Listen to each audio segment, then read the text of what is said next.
أما بعد فأعوذ بالله من الشيطان الرجيم بسم الله الرحمن الرحيم ولله على الناس حج البيت من استطاع إليه سبيلا ومن كفر فإن الله غني عن العالمين صدق الله العظيم.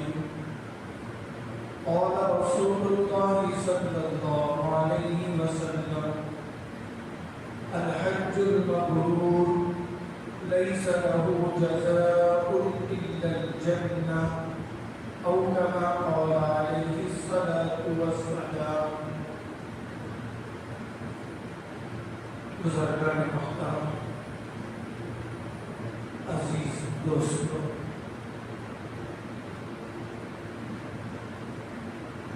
آیت کریمہ جو تلاوت ہوئی اس میں اللہ تعالیٰ نے فریضہ حج ادا کرنے کی ترغیب ہوئی ہے کہ صاحب حیثیت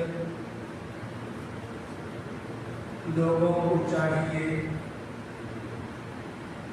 جب اللہ تعالیٰ مالی وسعت عطا فرمائے تو اولی فرصت میں فریضہ حج تو مکمل کر دے، چونکہ حاجیوں کا قافلہ حج کے لیے تیار ہو رہا ہے، بہت سو کی تاریخیں بھی آ چکی ہیں۔ ایسے موقع پر ہمیں بھی تمنا کرنا چاہیے کہ ہم بھی اللہ کے گھر جانے والے بنیں۔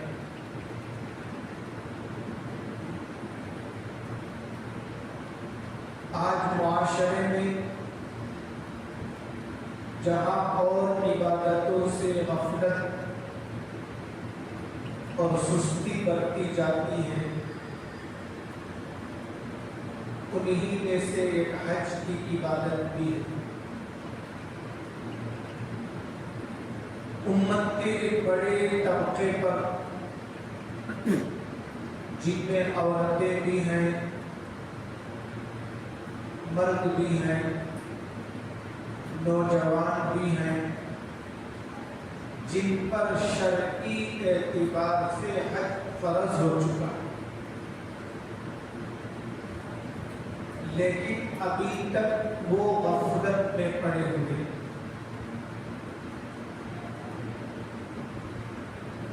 حج کس پر فرض ہے؟ اللہ نے اسی آیت کے آخر میں اس کا ذکر فرمایا، من استطاع الیہ سبیلا، جو آدمی مکہ مکرمہ تک پہنچنے کا خرچ، آنے کا خرچ رکھتا ہو، وہاں کھانے پینے اور ضروری اخراجات کو برداشت کر سکتا ہو، اور اس کے غیر حاضری میں اس کے بیوی بچوں کا خرچ ادا کرنے کی طاقت رکھتا ہو، بس اس پر حج فرض ہے۔ حج فرض ہونے کے لیے شادی شدہ ہونا بھی ضروری نہیں، حج فرض ہونے کے لیے خاص مکان بھی ضروری نہیں۔ جب وہاں پہنچنے کی اور وہاں کے اخراجات کی طاقت کا وہ مالک بن جائے تو اس پر حج فرض ہو جائے۔ آج کے اعتبار سے اگر موٹے انداز میں حساب کیا جائے کسی آدمی کے پاس 6-7 لاکھ روپے ہیں جو اس کے ضرورتوں سے بچے ہوئے، چاہے اسے زیور کی شکل میں رکھا ہو، چاہے نقد روپے کی شکل میں رکھا ہو، وہ ضرورت سے زائد ہے تو اس پر حج فرض ہو گئے۔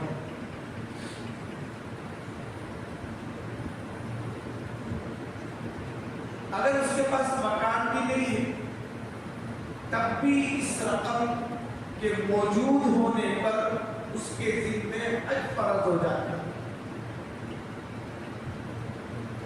ہم چونکہ کمزور ایمان رکھتے ہیں، ہمارا یقین کمزور ہے، ہم یہ سمجھتے ہیں اگر یہ 7 لاکھ روپے حج پر خرچ کر دوں گا تو میں اپنا مکان کیسے بناؤں؟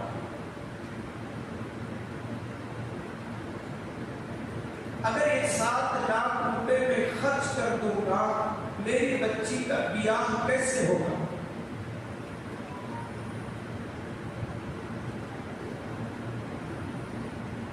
علماء فرماتے ہیں، اللہ والے فرماتے ہیں، اس آیت کی روشنی میں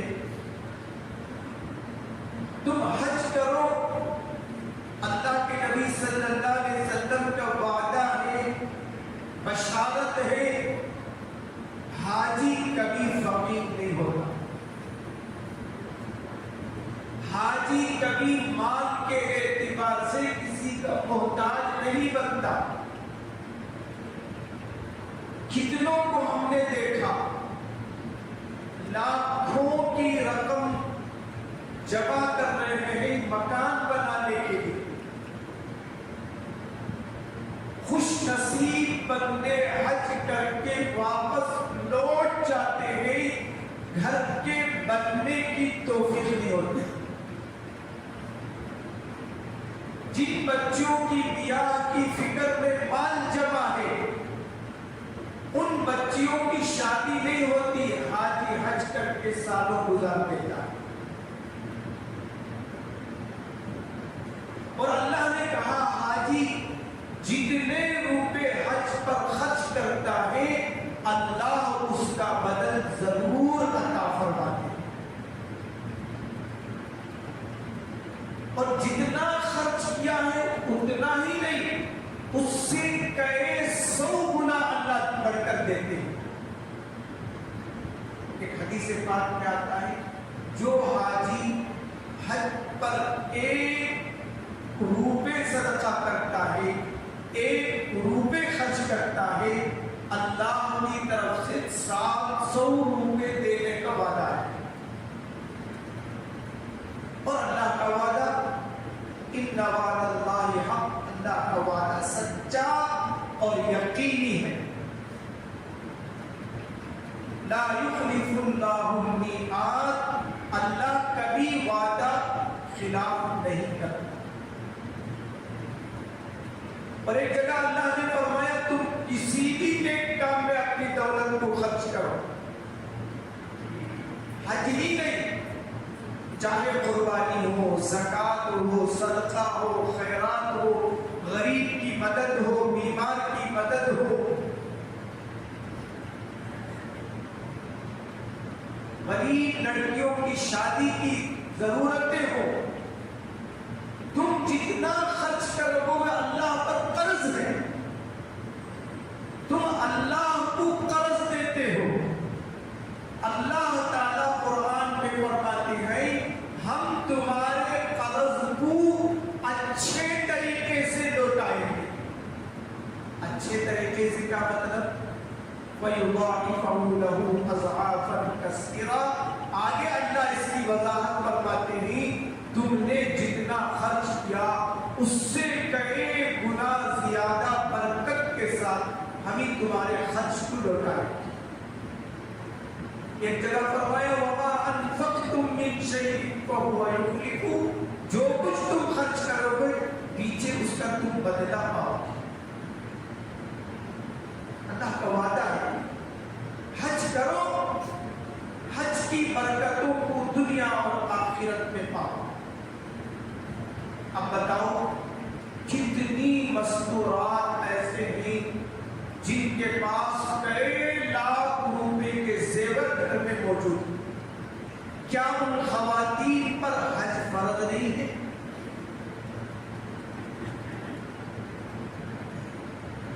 شیطان امت کو ایک دھوکے میں ڈالا ہوا، آج بڑے سے بڑا مالدار عمرہ کر کے آتا ہے اور حج کو چھوڑ دیتا ہے، حالانکہ عمرہ نہ فرض ہے نہ واجب ہے، ایک تو ایک سنت ہے، ادا کرو گے تو ثواب ملے گا، نہ ادا کرو گے گنہگار نہیں بنو۔ حج ایک ایسا فریضہ ہے مالدار پر اس کا ادا کرنا ہر حال میں ضروری ہے، یہاں تک کہ اگر وہ بھی مالدار اتنا بیمار ہو گیا ہے اپنی زندگی میں فریضہ حج ادا نہیں کر سکتا ہے تو اسے وصیت کرنا چاہیے میرے بعد حج بدل کسی سے کرا، معاف نہیں ہے۔ لوگ ہوتے گھر بیچ کو حج کو جانا تھا، ٹھیک ہے، اگر اللہ نے ساری ذمہ داریوں سے آپ کو فارغ کر دیا ہے تو پھر اللہ کے لیے مکان بیچنے میں کیا تکلیف ہے؟ اور یاد رکھو کوئی ہمارے قبر کو لے آئے، کیوں؟ اس لیے کہ اللہ کے نبی صلی اللہ علیہ وسلم نے کسی عبادت کے چھوڑنے پر اتنی وعید میں نہیں بیان فرمائی جتنا فریضہ حج کے چھوڑنے پر اللہ کے نبی نے ناراضگی کا اظہار فرمایا۔ مشہور حدیث ہے، جو آدمی اس حال میں مر گیا ولم یحج، حج نہیں کیا، اللہ کے نبی صلی اللہ علیہ وسلم فرماتے ہیں وہ یہودی ہو کر مرے، نصرانی ہو کر مرے، مجھے اس سے کوئی پرواہ نہیں۔ جب اللہ کے نبی قیامت ہم سے اپنا دامن بچا لے، بتاؤ ہمارے اعمال ایسے ہیں کہ ہم جنت پہنچ جائیں؟ تو دولت کی محبت چھوڑو، اللہ کے گھر کی محبت اپنے دل میں پیدا کرو۔ تمہاری دولتیں دھری کی دھری رہ جائے گی، قبر میں جانے کے بعد دنیا میں واپس آنے کی تمنا کرو گے، اے اللہ مجھے بھیج دے، میں فریضہ حج ادا کر کے آتا ہوں۔ ہر گنہگار مرنے والا قبر کے اندر یہی تمنا کرتا ہے جس کا ذکر اللہ نے سورہ سجدہ کی آیتوں میں فرمایا، نعمل صالحا، اے اللہ تو مجھے مہلت دے دے، دنیا میں بھیج دے، میں نیک اعمال کر کے آتا ہوں۔ لیکن جسے ایک مرتبہ ماں کے پیٹ سے نکلنا پڑتا ہے، جس طرح وہ ماں کے پیٹ میں داخل نہیں ہوتا، اسی طرح دنیا کے پیٹ سے نکل کر قبر میں پیٹ میں چلے جانے کے بعد وہ بندہ دوبارہ ماں دنیا کے پیٹ میں نہیں آ سکتا۔ یہ اللہ کا نظام ہے، ایک سفر تمہارا شروع ہوا ہے، اس کی منزلیں پے در پہ طے کرتے چلے جاؤ۔ امت کے بڑے طبقے پر اگر دیکھا جائے تو حج فرض۔ آج ہمیں نئے نئے گاڑیوں کا شوق ہے، نئے نئے موبائلوں کا شوق ہے، نئے نئے گھر کے مکانات کے ڈیزائن کرنے کا شوق ہے، حج کا بھی شوق پیدا۔ شیخ الحدیث زکریا رحمۃ اللہ علیہ نے بہت اونچی بات فرمائی، فرمایا دنیا یہ سمجھتی ہے مالدار حج کرتا ہے، نہیں، مالدار حج نہیں کرتا، دیندار حج کرتا ہے۔ چاہے وہ غریب ہو، جتنوں نے حج کیا ہے وہ جانتے ہیں دوران طواف یا مکے کی سڑکوں میں ایسے لوگ اچانک ہمیں نظر آتے ہیں جن کے بارے میں ہمیں گمان بھی نہیں ہوتا کہ یہ مکہ مکرمہ میں حاضر ہے، انہیں حج کی توفیق ملی۔ یہ اللہ کی دین ہے، جسے چاہے اللہ بلاتا ہے۔